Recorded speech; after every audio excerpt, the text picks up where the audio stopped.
هالو شوجر.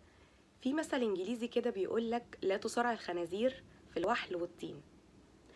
طيب ايه اللي هيحصل يعني؟ اللي هيحصل ان انت هتتوسخ وهو هيستمتع.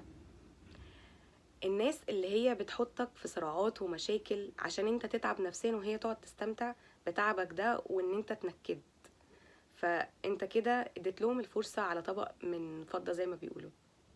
طب ليه انا اصلا اعمل كده في نفسي؟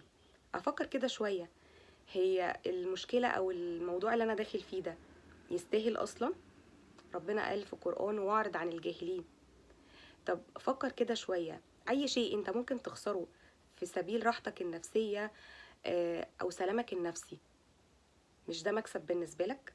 احسن مكسب انت ممكن تحصل عليه. يعني دايما ادعي كده وفكر في ان سلامك النفسي وراحتك اعظم مكسب انت ممكن تحصل عليه حقيقي فعلا، في انك تعرض عن الجاهلين بجد. اللهم اصلح حالنا وبالنا. شكرا.